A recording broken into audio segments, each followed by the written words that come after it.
విద్యార్థులందరికీ ఇంకోసారి సుస్వాగతం. ఈరోజు సైన్స్ అండ్ టెక్నాలజీ రెండు టాపిక్స్, కానీ చాలా ముఖ్యమైన విషయాలు మీకు ఎక్స్ప్లెయిన్ చేయబోతున్నాను. ఒకటేంటంటే మ్యాక్సిమం రెసిడ్యూ లిమిట్స్, MRLస్కి సంబంధించి. అగ్రికల్చర్ సెక్టర్లో పెస్టిసైడ్స్ వాడుతూ ఉంటాం కదా, ఆ తర్వాత పంట హార్వెస్టింగ్ జరిగిన తర్వాత మనం ఆ ఆహార పదార్థాలను ఉపయోగిస్తూ ఉంటాం. ఎంతో కొంత రెసిడ్యూ, పెస్టిసైడ్ రెసిడ్యూ ఉండిపోతుంది కదా. రైస్ కావచ్చు, కూరగాయలు కావచ్చు, స్పైసెస్ కావచ్చు, ఎంతో కొంత రెసిడ్యూ ఉండిపోతుంది. అది ఎంత దాటితే మనిషికి హానికరం, ఎంతవరకు టాలరేట్ చేయొచ్చు, అదే మ్యాక్సిమం రెసిడ్యూ లిమిట్, MRL అంటాం. దీనికి సంబంధించి కొన్ని ఆర్గనైజేషన్స్ పిక్చర్లోకి వస్తాయి. ఒకటేంటంటే CIB&RC. అసలు ఈ ఆర్గనైజేషన్ కథా కమామిష్ ఏమిటి, అలాగే FSSAI రూల్ ఏమిటి, అలాగే MRL డెఫినిషన్ ఏమిటి, ఫుడ్ అండ్ అగ్రికల్చరల్ ఆర్గనైజేషన్ ఎలా డిఫైన్ చేస్తుంది, ఈ సందర్భంగా కోడెక్స్ ఎలిమెంటేరియస్ కమిషన్ ఎందుకు వార్తల్లోకి వచ్చింది, ఇవన్నీ మీకు ఎక్స్ప్లెయిన్ చేయబోతున్నాను. అలాగే SPPR అంటే ఏమిటి, ఇంకొక టాపిక్ ఏమిటి, లిక్విడ్ నైట్రోజన్. బాగా మీరు ఏదైనా తినడానికి వెళ్ళారనుకోండి, ఒక ఐస్ క్రీమ్ తినడానికి వెళ్ళారు, లేకపోతే ఇంకేదైనా పదార్థం తినడానికి వెళ్ళారు, ఒక హోటల్కి వెళ్ళారు, హై క్లాస్ రెస్టారెంట్కి వెళ్ళారు, అక్కడ మీకు పొగలు వస్తున్నాయి అనుకోండి పైన, చాలా థ్రిల్లింగ్గా ఉంటుంది కదా. కానీ అలాంటి పొగలు వచ్చేటువంటి ప్రోడక్ట్స్ ఏవైతే ఉంటాయో వాటిల్లో కొన్ని హార్మ్ఫుల్ కావచ్చు. లిక్విడ్ నైట్రోజన్ కూడా అలాంటిదే. లిక్విడ్ నైట్రోజన్ ఒకవేళ ఆహార పదార్థాలలో ఉంటే అవి చాలా ఆహ్లాదకరంగా పొగలు వస్తూ ఉంటాయి, కానీ తిన్నప్పుడు ఒక్కొక్కసారి పొట్టలో స్టమక్ కాలిపోవచ్చు. అలాంటి కేసులు కొన్ని జరిగాయి. అందుకని జాగ్రత్తగా ఉండండి. అసలు లిక్విడ్ నైట్రోజన్ అనేటువంటి ప్రోడక్ట్ ఏమిటి, దీన్ని ఎక్కడ వాడాలి, ఈ సందర్భంగా క్రయోథెరపీ అంటే ఏమిటి, వీటన్నిటి గురించి మీకు ఎక్స్ప్లెయిన్ చేస్తాను. మొదటి topic maximum residue limit, MRL. అసలు దీని గురించి ఎందుకు మాట్లాడుకుంటున్నామంటే FSSAI ఏదైతే ఫుడ్ రెగ్యులేటర్ ఉందో మీ అందరికీ తెలుసు. FSSAI అనేది స్టాట్యుటరీ బాడీ. 2006 యాక్ట్ ప్రకారం దీన్ని ఏర్పాటు చేయడం జరిగింది. ఫుడ్కి సంబంధించిన విషయాలకి రెగ్యులేటర్గా వ్యవహరిస్తుందన్నమాట. ఈ మధ్య కొన్ని పెస్టిసైడ్స్ మనం హెర్బ్స్ అండ్ స్పైసెస్లో వాడతాం కదా, కొన్ని పెస్టిసైడ్స్కి మ్యాక్సిమం రెసిడ్యూ లిమిట్ని 10 times పెంచింది. ఇంతకుముందు 0.01 mg/kg టాలరేట్ చేసేవాళ్ళు ఇప్పుడు 0.1 mg/kg, అంటే 10 times అయిపోయింది కదా, 0.01 నుంచి 0.1. ఈ సందర్భంగా అసలు మ్యాక్సిమం రెసిడ్యూ లిమిట్ అంటే ఏమిటి ముందు ఎక్స్ప్లెయిన్ చేస్తాను. పంటలని కీటకాల నుంచి రక్షించటానికి, రకరకాల ఇన్సెక్ట్స్ నుంచి రక్షించటానికి పెస్టిసైడ్స్ వాడుతూ ఉంటారు. ఈ పెస్టిసైడ్స్ వాడిన తర్వాత మనం అల్టిమేట్గా ఆ ఆహార పదార్థాలని మనమే తింటాం కదా, ఎంతవరకు రెసిడ్యూ ఉండొచ్చు. ఒకవేళ ఎక్కువ ఉందనుకోండి, అప్పుడు మన ఆరోగ్యానికి ప్రమాదం అవుతుంది. అంతేకాకుండా రెసిడ్యూ ఎంత ఉండొచ్చు అనేటువంటిది ఒక్కొక్క ఆహార పదార్థాన్ని బట్టి ఉంటుందన్నమాట. కొన్నిసార్లు స్పైసెస్లో ఎక్కువ అలౌ చేయొచ్చు, రైస్లో తక్కువ అలౌ చేయొచ్చు, కాఫీలో ఎక్కువ అలౌ చేయొచ్చు, అట్లా డిఫరెన్సెస్ ఉండొచ్చు. ఇదంతా కూడా సైంటిఫిక్గా డిసైడ్ చేస్తారు. ఇంకోటి ఏంటంటే కొన్ని పెస్టిసైడ్స్ ఎక్కువ టాలరేట్ చేయలేం మనం, అంటే కొద్ది లిమిట్ దాటితే కూడా మన శరీరానికి ప్రమాదకారి కావచ్చు. అలాంటి వాటిని సైంటిఫిక్ ప్యానెల్ ఇచ్చేటువంటి అబ్జర్వేషన్స్ని బేస్ చేసుకొని డిసైడ్ చేస్తారు. ఇదంతా ఒక సైంటిఫిక్ ప్రొసీజర్ ప్రకారం జరుగుతూ ఉంటుంది. సరే, మొట్టమొదట FAO డెఫినేషన్ ఏమిటి, highest legally tolerable level of pesticide. Animal ఫీడ్లో కావచ్చు, మనం తినే ఆహార పదార్థాలలో కావచ్చు, ఎంతవరకు టాలరేట్ చేయొచ్చు, అంటే మన శరీరానికి హానికరం కాకుండా ఎంతవరకు టాలరేట్ చేయొచ్చు అనేటువంటిది మ్యాక్సిమం రెసిడ్యూ లిమిట్. సరే, దీనికి ఒక ప్రాసెస్ ఉంది. ఈ ప్రాసెస్ గురించి తెలియాలంటే మీకు అసలు ఈ ఇన్సెక్టిసైడ్స్ యాక్ట్ 1960లో వచ్చింది. ఆ ఇన్సెక్టిసైడ్స్ యాక్ట్ ప్రకారం ఒక ఆర్గనైజేషన్ని ఏర్పాటు చేశారు.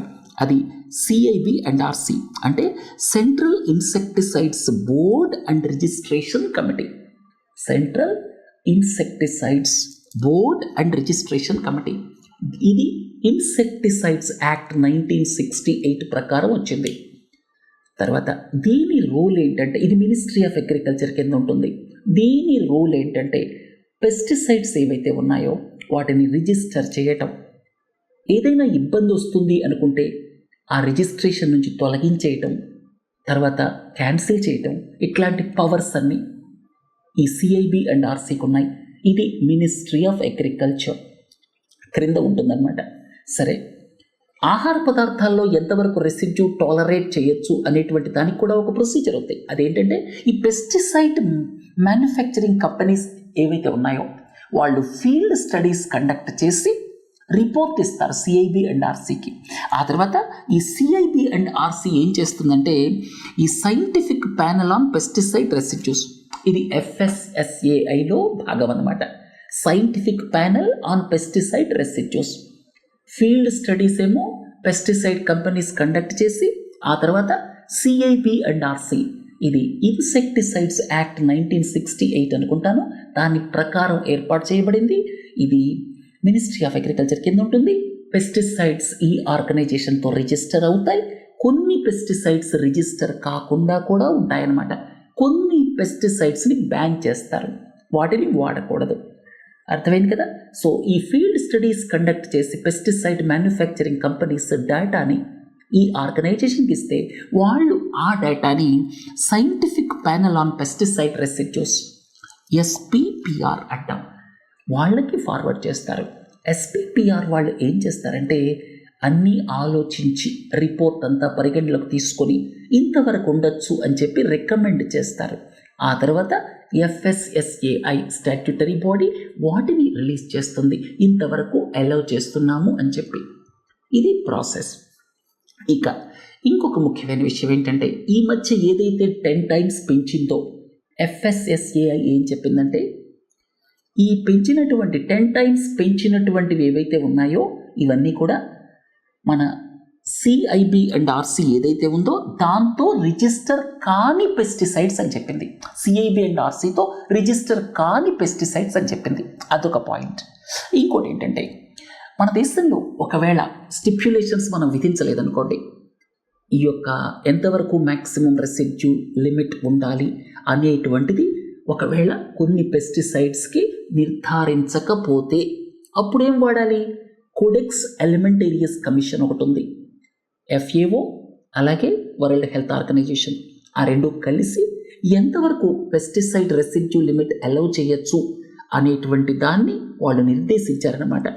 అయితే అన్ని దేశాలు యూనిఫామ్గా దాన్ని ఫాలో అవ్వటం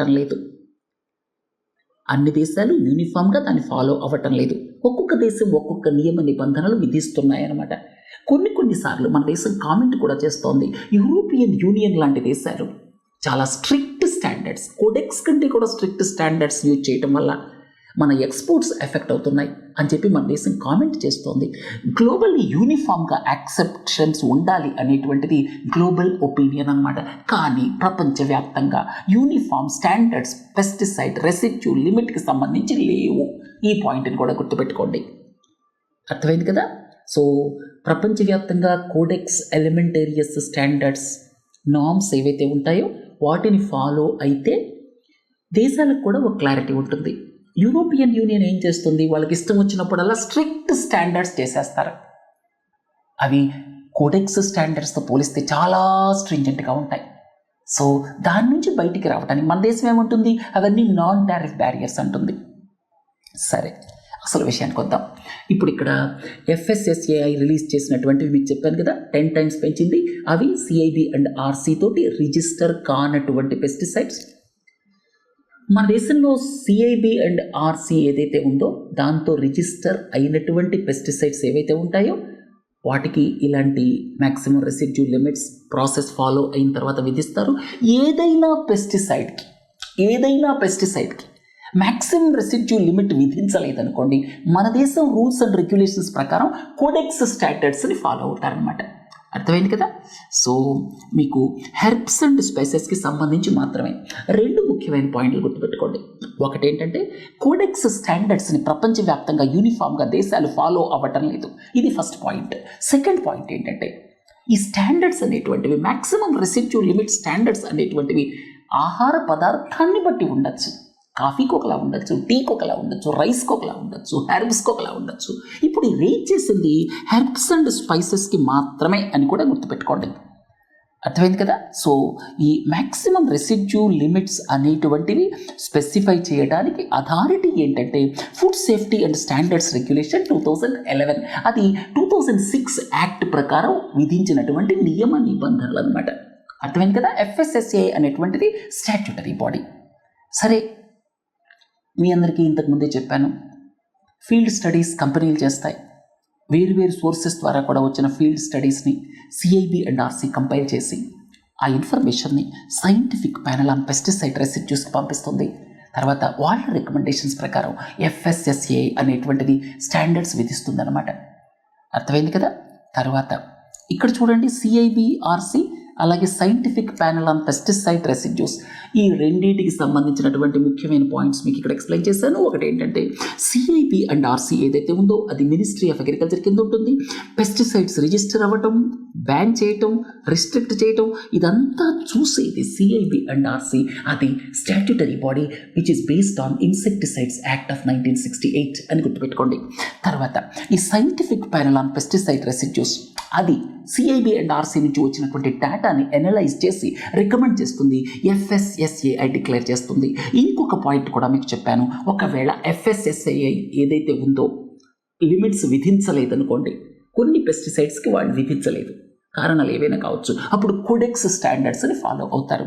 తర్వాత ఇంతకు ముందే ఇంకొక పాయింట్ చెప్పాను మీకు, ఈ సిట్రస్ ఫ్రూట్స్కి ఒక రకంగా, కాఫీకి ఒక రకంగా, రైస్కి ఒక రకంగా పంటని బట్టి ఉంటాయన్నమాట.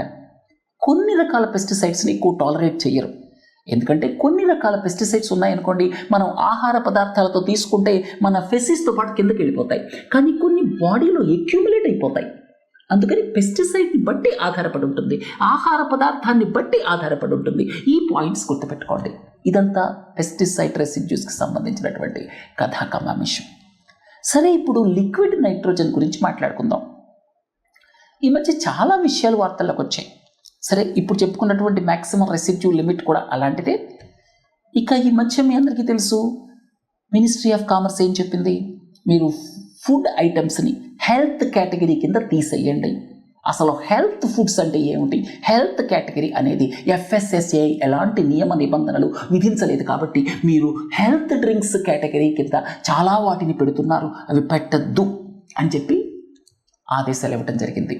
ఇక రెండోది యాడెడ్ షుగర్, అదొక ఇష్యూ అయిపోయింది. ఇది సెరిలాక్ ఫుడ్లో, బేబీ ఫుడ్ సెరిలాక్లో, అది నెస్లే వాళ్ళు తయారు చేస్తారు. తర్వాత ఇతర దేశాల్లో అలౌ చేయటం లేదు, మన దేశంలో యాడెడ్ షుగర్ అలౌ చేస్తున్నారు. అయితే మీ దేశంలో నిబంధనలు అలౌ చేస్తున్నాయి కదా అని వాళ్ళు సమాధానం చెప్తున్నారు. అలాగే బోర్న్విటాలో చాలా యాడెడ్ షుగర్ ఉంది అని కూడా మనం ఇంతకుముందు నేర్చుకున్నాం. ఇట్లాంటి చాలా వార్తల్లోకి వచ్చాయి.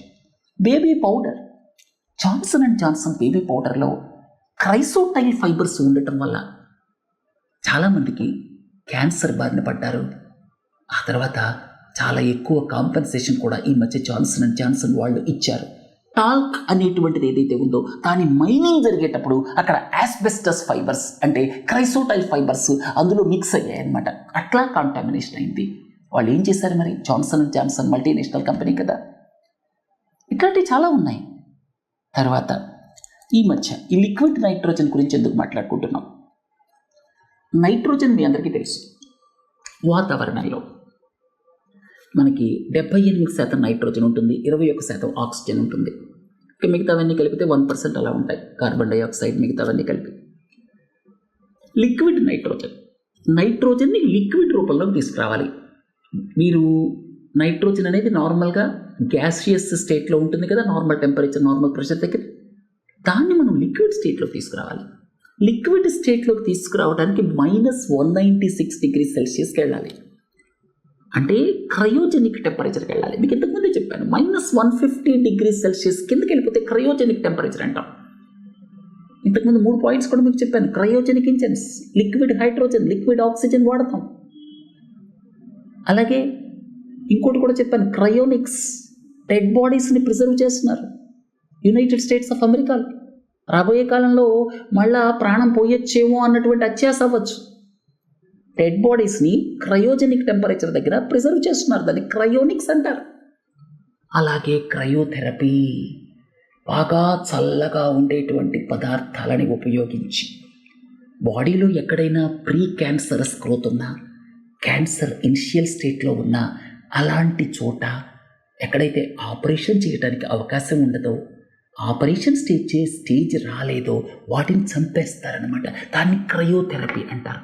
ఇంతకుముందు మనం చెప్పుకున్నాం సెర్వికల్ క్యాన్సర్కి సంబంధించి. సెర్వికల్ క్యాన్సర్ని హ్యూమన్ ఎగ్జామినేషన్ తోటి మనం 90% ఆఫ్ ద కేసెస్లో, అంటే 99% ఆఫ్ ద కేసెస్ మనం తగ్గించేయచ్చు. సెర్వికల్ క్యాన్సర్ ప్రాపర్ ఎగ్జామినేషన్ ఉంటే 35 ఇయర్స్ ఏజ్లో, 45 ఇయర్స్ ఏజ్లో. అక్కడ మనం ఏదైనా ఎక్సెస్ గ్రోత్ ఉందనుకోండి సర్విక్స్లో, అక్కడ మనం దాన్ని చంపేయచ్చు. దాన్ని క్రయోథెరపీ అంటాం. సో లిక్విడ్ నైట్రోజన్ వాడేటువంటిది ఈ క్రయోథెరపీలో వాడతారు. ఇంకా చాలా అప్లికేషన్స్ ఉన్నాయి. ఒకవేళ ఆర్టిఫిషియల్ ఇన్సెమినేషన్ కోసం సెమెన్ని ఒకవేళ స్టోర్ చేయాలనుకోండి, అప్పుడు కూడా లిక్విడ్ నైట్రోజన్ వాడతారు. దీనికి చాలా అప్లికేషన్స్ ఉన్నాయి, ఇంక్లూడింగ్ క్రయోథెరపీ. సరే, ఫుడ్ ప్రోడక్ట్స్, ఫుడ్ ప్రిజర్వేటివ్గా వాడతారు. ఫుడ్ ప్రిజర్వేటివ్గా ఎందుకు వాడతారంటే, ఈ లిక్విడ్ నైట్రోజన్ ఏదైతే ఉందో ఫుడ్ ప్యాక్ చేసిన తర్వాత ఒక చుక్క లిక్విడ్ నైట్రోజన్ వేశారనుకోండి, ఒక చుక్క లిక్విడ్ నైట్రోజన్ వేస్తే అది మామూలు టెంపరేచర్లో ఏమవుతుంది, పూర్తిగా ఎక్స్పాండ్ అయిపోతుంది. అంటే వేపరైజ్డ్ స్టేట్లోకి వస్తుంది. వేపరైజ్డ్ స్టేట్ అంటే ఎయిర్గా మారిపోతుంది, అంటే ఎయిర్ మాలిక్యూల్స్ లాగా మారిపోతుంది, నైట్రోజన్ మాలిక్యూల్స్ లాగా. అప్పుడు అది 700 టైమ్స్ ఎక్స్పాండ్ అయిపోతుంది. ఒక లిక్విడ్ నైట్రోజన్ చుక్క వేసేస్తే ఆ రూపంలో ఉండదు కదా. లిక్విడ్ రూపంలో నార్మల్ టెంపరేచర్కి వచ్చిన తర్వాత లిక్విడ్ రూపంలో ఎప్పుడు ఉంటుంది, -196 దగ్గర మాత్రమే ఉంటుంది. అంతకంటే తక్కువకి వెళ్ళాలి. మనం నార్మల్ టెంపరేచర్ దగ్గర ఒక చుక్క వేసామనుకోండి, ఫుడ్ ప్యాక్ చేసిన తర్వాత ఆ ప్యాకెట్ మీద లోపల ఒక చుక్కేస్తే అదంతా వెంటనే వేపరైజ్డ్ స్టేట్లోకి మారిపోయి 700 టైమ్స్ ఎక్స్పాండ్ అవుతుంది. ఈ గ్యాస్ ఏం చేస్తుందంటే ఆ ఫుడ్లో ఉన్నటువంటి ఆక్సిజన్ మాలిక్యూల్స్ని బయటికి నెట్టేసి, అంటే ఆక్సిజన్ మాలిక్యూల్స్ని అది బయటికి నెట్టేస్తుంది. ఆక్సిజన్ లేదంటే ఫుడ్ పాడవదు కదా, చాలా కాలం నిల్వ ఉంటుంది. అందుకని లిక్విడ్ నైట్రోజన్ని ఎక్కడ వాడతారంటే ఫుడ్ ప్యాకేజింగ్కి వాడతారు. ఫుడ్ ప్యాకేజింగ్కి వాడచ్చు, తప్పులేదు. ఇంకా రకరకాల ప్రిజర్వేటివ్స్ కింద వాడతారు.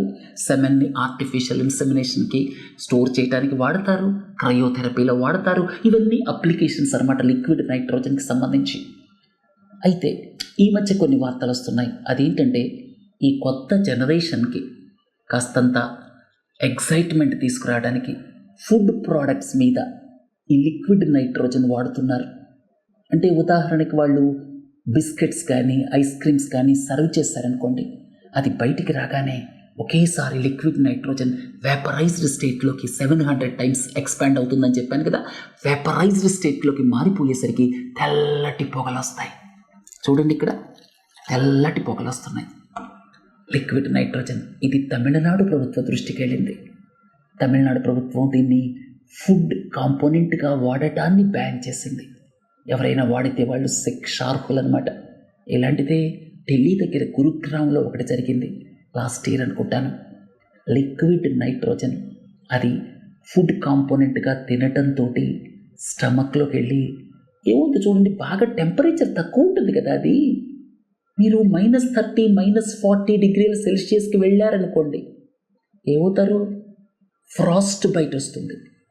ఆ చలికి మన శరీరం మీద బైట్ అంటే ఎవరో ఏదో చేసినట్టుగా మొత్తం శరీరం అంతా పోతుంది. ఫ్రాస్ట్ బైట్ అంటాం. ఈ -196 డిగ్రీస్ సెల్సియస్ దగ్గర ఉండాల్సిన లిక్విడ్ నైట్రోజన్ని మీరు ఆహ్లాదకరంగా ఉంది అని చెప్పి తిన్నారనుకోండి, లోపలికి వెళ్ళిపోయింది అనుకోండి, వెళ్ళకపోతే ఫ్రాస్ట్ బైట్ నోట్లో వచ్చేస్తుంది. ఏమైందో తెలుసా, అది స్టమక్లోకి వెళ్ళింది. స్టమక్లోకి వెళ్ళి స్టమక్కి చిల్లులు పడ్డాయి. 10 సెంటీమీటర్ల చిల్లు పడేసరికి స్టమక్లో కొంత భాగాన్ని తీసేశారు. ఇలాంటి డేంజరస్ పనులు చేయకండి, ఇది అమ్మటం నేరం. సో ఇక్కడ లండన్ బేస్డ్ కంపెనీ దీన్ని ఫుడ్ ప్రిజర్వేటివ్గా తయారు చేసింది దాదాపు 30 ఏళ్ల క్రితం. ఫుడ్ ప్యాకేజింగ్ చేసిన తర్వాత ఒక డ్రాప్ వేస్తే అది 700 టైమ్స్ ఎక్స్పాండ్ అవుతుంది. అయ్యే క్రమంలో అందులో ఉన్నటువంటి ఆక్సిజన్ మాలిక్యూల్స్ని రిప్లేస్ చేసేస్తుంది. ఆక్సిజన్ లేకపోయినప్పుడు ఫుడ్ డ్యామేజ్ అవ్వదు కదా. మైక్రోబియల్ గ్రోత్ ఎప్పుడు ఉంటుంది? ఆక్సిజన్ ఉన్నప్పుడు ఉంటుంది. లిక్విడ్ నైట్రోజన్ మూలంగా మనం ఆ మైక్రోబియల్ గ్రోత్ని ప్రివెంట్ చేయగలం కాబట్టి ఎక్కువ కాలం ప్రిజర్వ్ అయి ఉంటుందన్నమాట. ఈ కాఫీని ప్యాక్ చేయడానికి, అలాగే పొటాటో క్రిస్ప్స్ చాలా కాలం కరకరలాడుతూ ఉండాలి కదా. అలాగే పీనట్ బటర్ ఇలాంటి వాటిని స్టోర్ చేయడానికి దీన్ని వాడతారు. అయితే ఈ మధ్య తమిళనాడు ప్రభుత్వం అడ్వైజరీ ఇష్యూ చేసింది, మీరు ఒక ఫుడ్ ఐటెం లాగా వాడకండి, వాడితే ఫైన్ వేస్తాం, లీగల్ ప్రొసీడింగ్స్ ఉంటాయని చెప్పి. So liquid nitrogen, inert gas, colourless, odourless, cryogenic fluid -150 డిగ్రీల సెల్సియస్ కంటే కిందకి వెళ్ళి లిక్విడ్ స్టేట్లోకి వెళ్ళే వాటిని క్రయోజెనిక్ ఫ్లూయిడ్స్ అంటాం. తర్వాత ఇది ప్రీ క్యాన్సర్స్, అలాగే క్యాన్సర్స్ని వాటిని చంపేయటానికి, అక్కడ ఉన్నటువంటి ఆ ఎక్సెస్ గ్రోత్ని చంపేయటానికి వాడతారనమాట. ఎక్కడైతే సర్జరీ పాసిబుల్ కాదో అక్కడ దీన్ని ఉపయోగిస్తే ఆ క్యాన్సర్ సెల్స్ అన్ని డిస్ట్రాయ్ అయిపోతాయి. దీన్ని క్రయోథెరపీ అంటాం. ఉదాహరణకు మీరు సర్వికల్ క్యాన్సర్ ఇనిషియల్ స్టేజ్లో ఉన్నప్పుడు కూడా ఈ క్రయోథెరపీని ఉపయోగించి ఆ క్యాన్సరస్ సెల్స్ని చంపేయచ్చు అనమాట. అలాగే రకరకాల క్యాన్సర్స్, అలాగే ఫారిన్ బాడీస్ని మన శరీరంలో నుంచి తీసేయడానికి కూడా ఈ ట్రీట్మెంట్ని వాడుతున్నారనమాట. అర్థమైంది కదా. రేపు ఎకాలజీ అండ్ ఎన్విరాన్మెంట్తో కలుద్దాం. నమస్తే.